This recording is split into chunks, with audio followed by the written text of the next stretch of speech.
Jay here, Stretford, Paddock. This is the Academy Review, and joining me, as always, is my co-host. You're not a guest, you're a co-host, aren't you? Is that what it is? Yeah, it's got to be, hasn't it? Do you know what I mean? We do this together. It's David Pritt. When we say we do it together, I ask the questions and you answer them all. Yeah, but you make the show. Yeah. The Academy expert himself. How are we doing, brother? Not too bad. A couple of good games, so can't complain. Good games in Manchester United. We must be talking about the Academy team because we can't talk about the first team, can we? Thankfully, we're not, though, so we don't need to worry about that. We're going to start on the under-23s. I remembered. Because we have got some exciting games and some exciting results and goal scorers to get through. But we'll start with the under-23s. What have you got for me? So we played Arsenal at Leigh Sports Village, the home of Manchester United, on Friday night. Let's not go down that rabbit hole again. You'll set me off for days, Dave. You know my thoughts. No disrespect to Leigh Sports Village, but why have we not got our own academy venue as Manchester United Football Club, the biggest club in Britain, if not the biggest club in the world, or one of them? Yet we're playing, what is it, about 8 miles away? 6 miles away. It takes a couple of hours to get there. And it's on a Friday night as well, when you've got to go there when obviously we're allowed to go back there. It's traffic. Anyway, I digress. Go on, brother. Yeah, so Kovar's back in goal, which is a good sign because the first game he came back off his loan, he's a bit dodgy, and the second game he did all right. But yeah, he was back. Galbraith still in centre-back position because Tedden's out on loan and Will Fish is injured. He's also captain as well since Tedden's gone out on loan. Reece Devine obviously in centre-back as well, who's usually left and right back.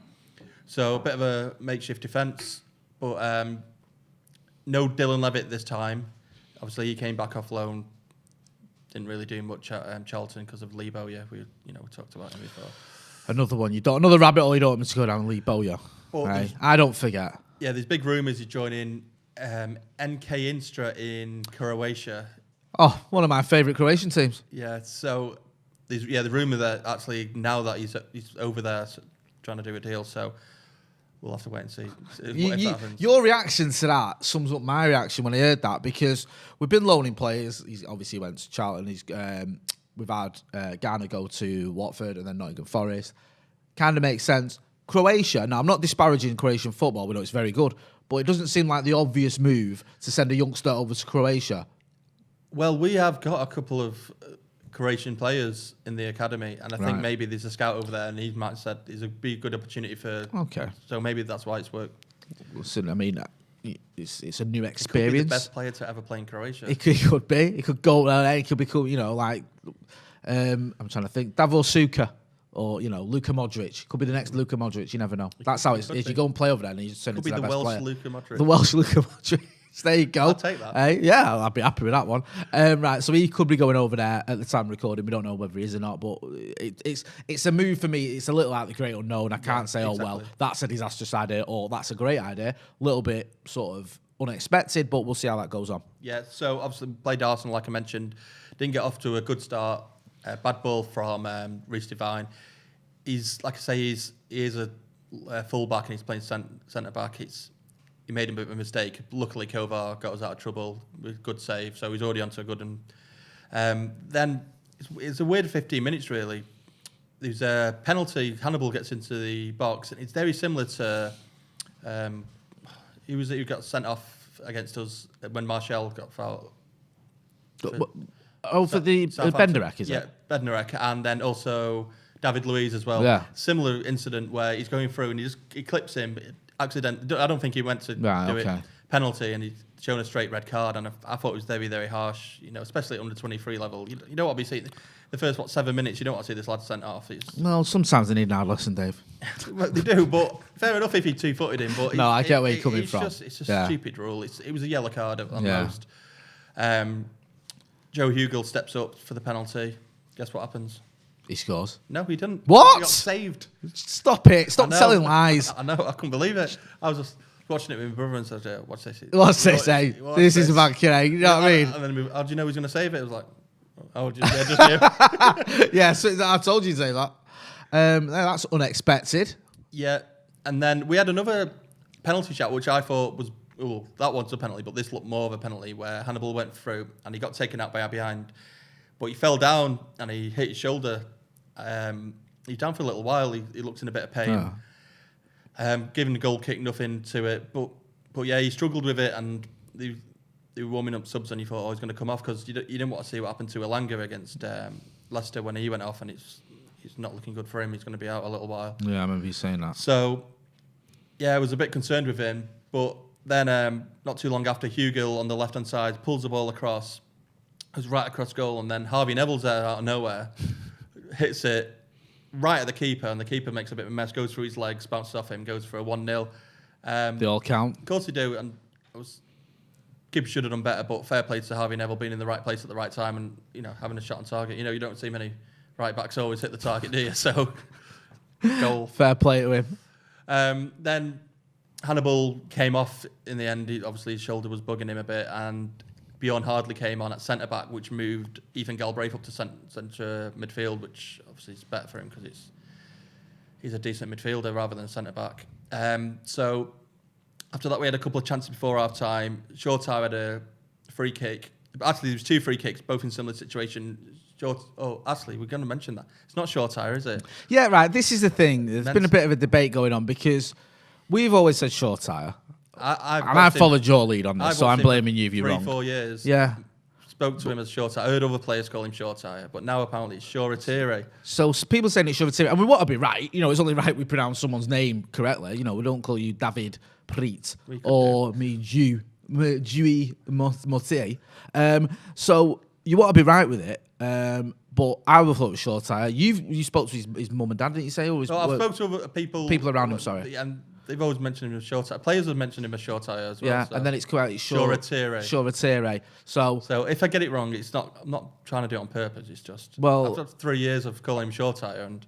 Shortire is the Mancunian version. Shoretire is probably the accurate version. But yeah, anyone who wants to clear that up, please get involved in the comments. We always love feedback, and we aim to get things right here. We aim for perfection, as Sir Matt Busby says, and if we don't get perfection, then we'll settle for excellence. Yeah, or we'll try again.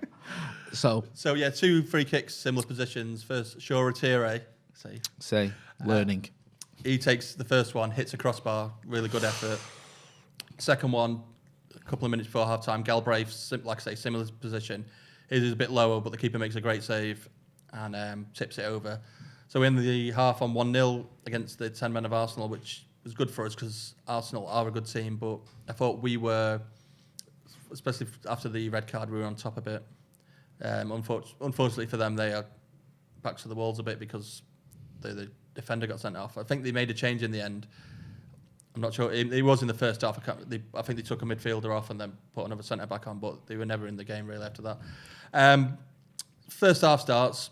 Arsenal straight out the blocks within 30 seconds. A great shot, and Kovar made an unbelievable save stretching to his right. And like I said, it's the good thing about having no fans in at the moment is you can hear the players. And Kovar was not happy with the defenders. And I love that because I've been critical of our number one in the first team that he don't really command his box and he doesn't tell the players if they're doing it. He violently told him what he thought of him, and in a nice way, told them to book their ideas up. Come on, chaps. This isn't acceptable. Is it that sort of thing? Yeah. Flipping heck. Yeah. Come on now. Yeah. I think they had to apologise on the commentary for the... Really? Yeah. I love all that, way. Hey. Passion. It's after the watershed, isn't it? Or something. Well, listen. There's no point in going, excuse me, gentlemen, can we try and, defend a little bit better? We want to wear our goalkeepers at any level, letting the defenders know. Fair play to him. It echoed around the stadium as well, yeah. It was brilliant. Then Connor Stanley had a shot that was saved onto the crossbar, so we hit the crossbar again. Then crossbar challenge with the winners, official. Fernandez, I mentioned him, and I've noticed in the comments people have been moaning that I'm not mentioning which Fernandez because they think it's Bruno. See, you laugh at me. I always do that joke, didn't I? I stopped doing it because it was getting a bit old. I go, Bruno, and you go, yeah, no. But people are saying, can you clarify? We've not, this is one I don't even need to get Dave. Bruno Fernandez, just anyone who's not sure, isn't playing for the under-23s. Yeah. So when we say Fernandez, we're talking about... Alvaro Fernandez. Yeah, and not he's got Bruno. A Z on the end rather than an S. So it's two different... It's different Fernandez. Yeah. All right, Fernandez is. So when I mention him, it's not Bruno. So like when he mentions Neville and Savage, it's not Gary Neville and Robbie Savage. Back, just, are you still fit? Yeah. So just so you know. Yeah, so he has the ball on the left, plays it in, and it's a bit of a flick. It was hard to see if it was like, when Lee Sharp did the back heel goal kind of thing. I was there against Barcelona. Yeah. Old Trafford went berserk. It looks like it was that kind of goal, but it was hard to see. Even the replay, you couldn't really tell he was a defender in the way. But yeah, Hugo put it in, and it went once again through the keeper. That's why I think it was like that, because the keeper didn't expect that to happen. So we went 2-0 up.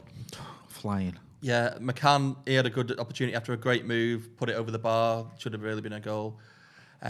Mark Helm had a shot, hit the crossbar, third time we hit it, which is mental. Smashing this crossbar challenge. Yeah, then 2 minutes towards the end, Shoretire, I'm learning.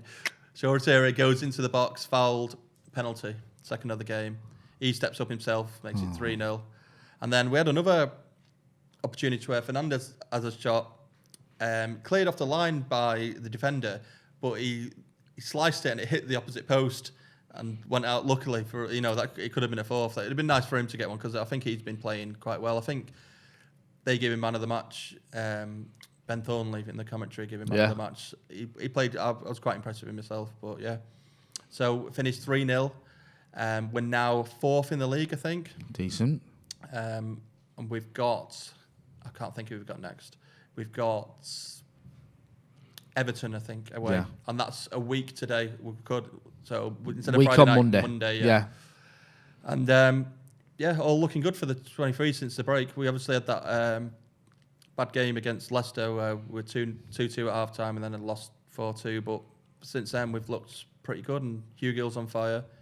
Joe Retire is looking good. Hugh Gill's on fire. We didn't even have to play Amad Diallo because he was ill. Oh, is he poorly sick? Although that was a bit, I think he's not used to this weather, is he? To be fair, I don't like being outside in this weather. I can't blame the lad. Yeah, and to be fair, looking at it, it looked freezing. It looked horrendous. Not got another. Was it Jordi Cruyff who didn't like playing in the cold? Remember in the summer he used to look mint, didn't he? And then it was I don't think anyone likes playing in the cold. Yeah, that's true. But no, we don't need to look too much into that phrase. He's ill. But no, it's good to see the under 23s doing well. We know that under 23 level can be a bit of a mixed bag, but obviously Arsenal got a decent. Yeah, like I say, it was a bit unfortunate that they went down to 10 men. I would like to have seen 11v11 for 90s. Compare our players, but we look good. They had the chances. Kovar made a couple of great saves, so fair play to him. It's good to hear that as well, because I know Kovar, like you're saying, he's not had the easiest of times of late, but he's been a bit back, and he's had one good game, game where he's been questioned, then he's back. He seems back in his best.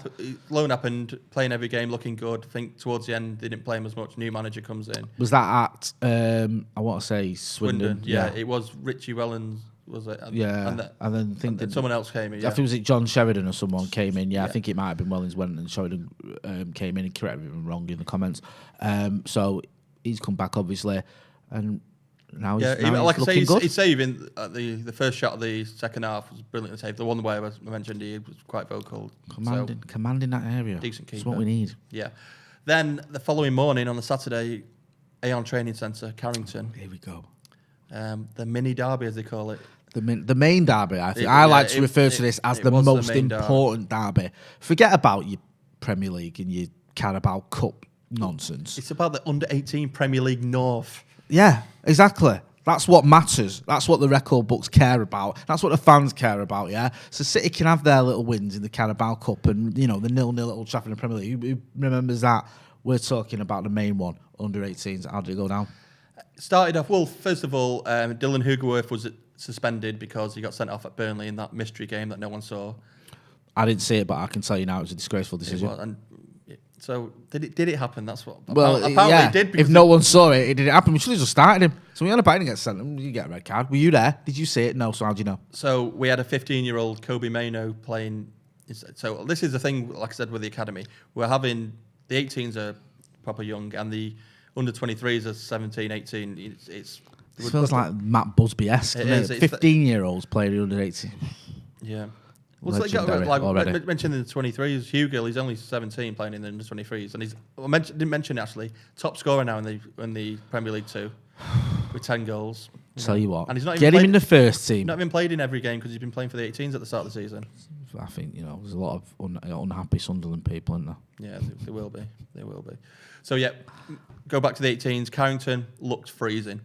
But if you look, all the pitches were frozen around it apart from the 18s pitch because obviously they got professional undersoil heating and stuff. But it did look, it was one of them where I would love to be there, but I'd have been wrapped up, layers on, severe layers. Yeah, hey, it'd have been bad. 2 pairs of socks. Yeah, hot water balls. You know the dance. Yeah, well, I don't know if you can take hot water balls. I don't think you can get away with them these days. Oh, really? Count me out then. Yeah. Forget it. So, first action of the game, get a corner. Charlie Savage. Not Robbie, Charlie. Not Robbie, yeah. It was Roberts when he was at United, wasn't he? Well, Robbie, was it? He was Robert Savage, yeah. I've seen him play for United as well. I think he came on as a sub.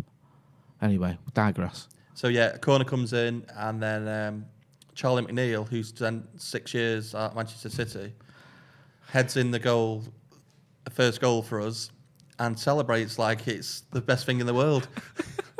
But like I say, let me just say, at the end of the game, he went up to every City player and he's like giving him a hug and all that because he's grown up with him. But the way he celebrated that goal, it's like he hated him. He's a United fan, isn't he, Charlie McNeil? So he's a United fan. Obviously, spent 6 years at City, comes to United. And he's loving life, and he's done the right thing. I'm not having into any of this. I played for City, I'm not going to celebrate. Yeah. He's it wasn't like he just calmly celebrated. He went for it. He got the badge, gives it a good old kiss. Oh, mate, kissing the badge. Go on, the boy. Yeah, he was quite funny, really. I love this kid, honestly. Yeah, and then he had a chance to go put a second goal in. Noah Memorand plays a ball through to him, and he was one-on-one more or less with the keeper. Should have put it wide. Unfortunately, it was he put it wide. Happens, he's human. Yeah, then Emmerich again, some great play. He gets fouled in the box, penalty, another one. And we all know what happened with the Joe Hugel one in the 23s. Yeah. But Charlie McNeil steps up with his right foot. Yeah. What happens? He scores. Saved. Oh, he's got me 2 for 2 here. He's super quick. Runs onto it. Yeah. Blasts it in with his left foot. 2-0. Oh, look at that. He wanted it to test. He did that deliberately. He played it off the keeper. That's how good he is. Yeah. Then after that, City got into the game a bit more. Vitek, the keeper, he made a couple of good saves. He was actually on the bench for the 23s of previous night. Ah, right. So. Which was a bit mad. I'll go back to that quickly, sorry. No, go on. The 23s only had 3 substitutes, 2 outfield players, and they had to use one of them because they don't have enough players at the moment. I mean, I'm not questioning. I'm not questioning what goes on at United. Not at this level, anyway. Although we'll do it boardroom level. But yeah, children playing, as Tiffany said, but not having enough subs. It's a little bit disconcerting, especially when it's conditions that aren't great. I think they've sent a lot of players out on loan, and I think they may have been about subs from the 18s that had gone to the 23s, but it was a City game. Yeah. All right. Just let's not. Yeah. We'll just beat Arsenal 3. We only need 3. We're not going to score 6. Hey, do you know what I mean? Come on. And we'll put the main lot in the for the main event, for the main game in derbies. I told you this. Yeah. Then a quite bizarre goal. City player goes down. United put the ball out towards the corner flag. Yeah. Bit towards. So there's a player near the byline, and so he throws it to him, and he doesn't throw it too hard. So he's waiting for it to roll out to go for a goal kick because City were giving the ball back. Yeah. It's rolling slowly. Then the City player just goes, "Oh, it's not going out. I'll grab it." So he takes the ball. Everyone's just standing still because it's like, well, what are you doing? Yeah. Everyone's literally like that, and he puts it in for 2-1. So hang on a minute. Let me get this straight. City player gets injured, right? United go, we'll put the ball out for you, so we can get some attention. Yeah. City then throw the ball towards the goal for a goal. Towards a centre back who's near the byline. Yeah, he could have technically taken a touch and passed it on, but he wanted to wait for it to go for a goal kick. And the City players were like, "We're throwing it back to you, but you're not touching it." Right. So he went and took the ball, but everyone stood still, like, "What's going on?" What are you doing? Puts it in 2-1. Even the way the angle was of the camera, the City coach was down below, and I think he was a bit like that as well. Like, what are you doing? There's a bit of argument, and the referee had to give the goal. I mean, what can he do? You can't stop a goal for bad sportsmanship or whatever. United players around him, not happy at all. Then we get they must have had a chat. McNeil's in the centre spot, ready to take the goal kick, and they just let him walk through and score his hat-trick. Yeah, just... Did he kiss the badge then? He should have done. He should have lived it. Yes! No. Get in there! No, he didn't. But it's, in a way, an unfortunate way to score your hat-trick. Just... I mean, it is, but the record books will show that it's 3 goals. Yeah. For him. So 3-1, and then right at the end of the game, Vitek makes a great save, kept us in it. Half-time, 3-1, McNeil hat-trick. I mean, the lad... Come on, the boy. Charlie McNeil. 600 goals in 6 years. That's ridiculous. That's like unheard of. And he's already scored 3 against City now. Yeah. You know, when I heard that record, I was like, really? And now it's like, well, yeah, that's what he does. Scoring. And he's doing it for us. Yeah. Half-time comes. Bjorn Hardley at centre-back's replaced by Sam Murray. And unfortunately for Sam, he got a bit of a mix-up. Ball comes across from the left. There's a guy there. He should have been marking him. I don't know what was going on. Early doors in the second half. I don't think he was in the game yet. City get it, score 3-2. Uh-oh. Yeah, and there was a great opportunity after that for them to equalise, put wide. We were super lucky. And then another opportunity where they shot over. And then we were just staying in this game. They could have really got a goal, which would have ruined it, really. Yeah. You know, imagine McNeil scoring a hat-trick and then you draw 3-3. Sounds like the sort of thing the first team that happened to them. But McNeil was like, no. 90 minutes comes, 91st minute of injury time. You've got the ball on the edge of the box. Oh, let me have it. Takes a shot, lashes it past the keeper. 4-2. Just 4-2, get in there. McNeil with 4 goals. McNeil, 4 goals against City. Didn't Danny Welbeck do that once? I think he did. I'm sure was he it scored a 4 hat trick or was it 4? I remember because when he got his Academy Player of the Year, they mentioned who he scored against. Yeah, I know he got actually. I might be giving him extra goals because I still missed that anyway. But anyway, get involved in the comments. Let us know, guys. You know the dance. So we're now 6 points clear at the top still. We've got Derby on the 27th, so it's a bit of a wait till the next game. Yeah. But it's a bit. I'm not too sure because you look at the fixtures, especially the 23s. It says like there's only 4 games left, but there's not because we haven't played. We need to play. Yeah, catch up. Well, they've not even put the fixtures and then are waiting to be announced. They've just not put them up yet, so I'm waiting. I think there might be an international thing coming up with the 18s. I don't know. Yeah. Who knows? But all good. All 23s, 18s, all good. Can't complain. This is what I mean, man. I think we need to start doing the academy review just constantly. Just forget about the first team, which is just depressing. Yeah, just focus on the academy. We'll do the watch-alongs at 11 in the morning. Yeah, we'll do. I think we'd have an audience, shall we? Should we start doing that? Let us know what you think in the comments. Hit like as well because we've not got enough likes on these videos. Yeah. Loads of people are commenting and saying they're enjoying them, but not enough likes, man. Give us a like. What else you got for us? So that's it for the weekend. All good. And then Sunday was ruined, wasn't it? Friday night, great. Fantastic. Saturday morning, great. Yeah. Sunday morning, everyone's buzzing because of Charlie McNeil. Everyone's like, is he at 4 goals? Is he kissing a badge? And then the first team go and wreck it. Ruined it, didn't they? They did ruined it. Ruined it for everyone. But that was it. We got some loans updates. Go on then. As usual. James Garner. Jimmy Garner. Is he still Sergio Busquets according to the Nottingham Forest fans? Yeah, well, still quite impressive. He played full 90 minutes against Bournemouth, who not too long ago were obviously a Premier League team. 0-0. Didn't get man of the match this time though. What? Because robbed. They didn't put it on a Twitter poll. I think they did it themselves. Oh, they thought we can't keep having United player getting man of the match. We'll take over this and we'll give it to someone else. But in everyone's hearts, he was man of the match, wasn't he? Obviously. Yeah, he was the moral winner of the man of the match award. Ethan Laird played 81 minutes in a 1-0 win over Hull. Good. Which is a shame for Will, being a Hull fan. Oh, yeah, Will, he works with us. He's a Hull fan, but we don't care about that, to be honest with you. The main thing is that Ethan Laird's getting some game time, staying fit. He usually plays 90. I think the last week he played 88 minutes, so he's playing most of the game. Yeah, managing him well. Yeah. I think they want people to clap him off. That's what I mean. Take him off. Yeah, so you can get a virtual a round of applause. Taïf Chong, Club Bruges. How's he getting on?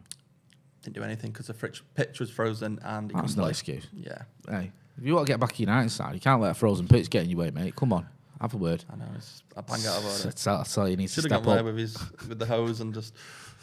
Well, he's a bit unlucky because I'm sure he was chomping at the bit to sort of new club, prove what he's capable of.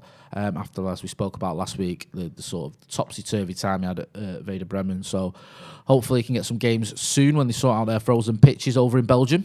Fingers crossed. Teden Mengi at Derby finally made his debut for Wayne Rooney's Derby. Yes. Came on in the 86th minute, it wasn't too much, in a 2-1 win over Middlesbrough, but at least they brought him on only 4 minutes plus injury time. Sealed the win. Wasn't for him, they would have lost 3-2. Probably did. But the fact that he brought him on, maybe he's thinking we'll start playing him a bit more minutes for the games, which is good. I mean, am I right in thinking, Dave, that when someone like Wayne Rooney wants to loan Teden Mengi, whatever, he'll talk to Ollie or coaching staff or whoever, whether it's Ollie or Michael Carrick, and he'll say like, I'm gonna manage him, sort of thing, and there'll be an indication, won't it? It won't just be like I'm taking him, leave it. Of course, I'm not saying he has to get approval, but he'll obviously say what his plans are for that player. Well, it's Solskjaer, obviously. There's Carrick and now Fletcher's there. He talks to all of them, and I think Carrick does look. Him and McKenna look at the youth a lot. Yeah. Because, so there'll be a deal in there that you got to play him. Like you imagine the way Rooney will have made it clear that I'm going to bring him slowly or whatever, or I'm going to manage him in the right way. So I don't mind it when I see Teden Mengi for his first few games only getting a few minutes. Obviously, you want him to get more he's as still, it progresses. He's 17. People forget, don't they? It's so good that you think. He's still got the rest of the season to have a few games. And at the end of the day, Wayne Rooney's trying to get Derby promoted. That's the aim into it. So yeah, you don't want to take any risks. I'm a big fan of that move for a multitude of reasons, and I think it'll work out well because Teden Mengi is a fantastic talent, and I really hope Wayne Rooney has success at Derby because I love Wayne Rooney. Do you think he's the best centre back to come through the club? Teden Mengi. He's one of the best. He's one of the best academy players I've seen. I mean, he's up there with the likes of your Giggses, your Danny Welbecks, your Marcus Rashfords, your Ryan Tunnicliffes. He's up there. He is. They're my favourite academy players, to be honest with you.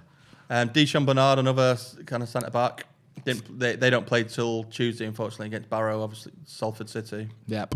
Pellistri was an unused sub in a 5-1 thrashing by Barcelona. Probably good for him that he didn't get on. Traore finally came on for Cairn, but he came on the 88th minute in a 1-0 win. But he finally came on. He's not been on the unused sub most of the time, so at least he's got a couple of minutes. Finally, Jacob Carney at Portadown FC in Northern Ireland, 1-1 against Clifton. Apparently, you actually can see him. They've posted on Instagram and Twitter a couple of saves he made, which were quite good. At speaking to a Portadown fan, and he was saying he's really impressive and he just looks like he's been there forever kind of thing. And even Paul Scholes mentioned on Instagram he was impressed with him. Can't get much worse. It can't get much better even. Sorry, than that. Much worse than Paul Scholes. Terrible, shocking. No, Paul Scholes getting involved and complimenting you. That's what you want to see, isn't it? Yeah. So good on him. And he's still probably one of the younger keepers we've got. Still got plenty of time. We've said this, haven't we? Because these goalkeepers, you can wait. You can make your debut and you can wait another 10 years before you get into the United team. You just don't know. Look at, I know we bought him, but look at when Van der Sar was he 35 by the time. Yeah, we got him too late, didn't we? We got him too late, but we got enough out of him. He did enough. We should have got him in '99 somewhere. Just imagine, rather than Bartes, got him in. I mean, my thoughts on Schmeichel. I'd probably have took Van der Sar in '91. I'm only joking, sort of. Dave, it's always a pleasure chatting to you about the academy and the under-23s. Especially when they win. Especially when they win. It's also, I know he's not an academy player, but I saw that, slightly off topic, but we'll go with it. The Diogo Dalot, I know he's not academy, that's why we don't cover him, but he had getting a bit of a stick in his loan move at Milan. Did you see that? No, I've not seen that. They lost to Spezia, and some of the Milan press were called him disastrous and said it was a horrific performance and things like that. They can be a little bit emotional, the Italian press, when it comes to their descriptions of performances. So I'm not looking too much to put it. Yeah. Do you know what I mean? I don't want to cross any lines there. But no, it sounds like our academy players, our under-23 players, all doing well. The team's doing well. And obviously that Charlie McNeil kissing a badge. Yeah, Come on. I mentioned it a couple of episodes of this ago. The McNeil and Hugill, yeah, they're going to be competing with each other in a friendly way. And it's going to be... If you can we're going to have to tally him up and going to see who is going to be the best top goal scorer at United. Who's going to be, do you think? We can clip this up and play it back to ourselves. Can we do 2 versions of it? Yeah, we'll do 2 versions there. Look, I told you so. At the moment, it's hard to say. At the moment, I'd say Hugill because he's playing in the 23s against older players. Right, okay. But that's just for now. I'm going to, all right, just for the sake of it, I'll go with McNeil then. I think United's all-time greatest goal scorers will be Marcus, Mason, Hugill and McNeil. And Rooney in fifth. And Rooney in fifth. Sorry, Wayne Rooney. Listen, they're doing great. We're only messing about in terms of what we expect from them long term, but it's good to see them playing so well, and long may it continue, hopefully. Dave, where can people find you? Twitter is David J. Pritt, and Instagram is David Pritt without the J. There you go. Go and check him out. As he always does, he'll have your updates there on the academy and under 23 players, and also the women's team as well. You look at the women's team as well, don't you? That's a mistake because we play. This is an annoying thing about United. They don't. The women played City on Friday night. Kick off at 7 o'clock, exactly the same time as the 23s playing. Don't schedule it. Why don't you have to make a decision? Because a lot of people in the comments saying, "What about the women's team?" We do watch the women's team. We do care about the women's team. You know, if you watch this channel, both at this channel and when we were full-time Devils, we were doing fan cams at the women's games, so it's not like we don't care. And we are going to bring in more women's football content as well. Can't do fan cams when we're not there, you see. Well, we can. Yeah. You know, we did. When fans are back. If that makes sense. So make sure you check Dave out. Like the video if you're not liking it as well. Can we try and get 1,000 likes this time? Dave was saying to me today, because I was like, great video, do you know what I mean? Nice comments. There's like, likes though, man. No, you know what I mean? Not enough likes. So keep him happy, man. He does a good job. Give him a like. And if you're not subscribing, make sure you're subscribing to the channel. This has been Jay and Dave with the Academy Review. Thanks for watching.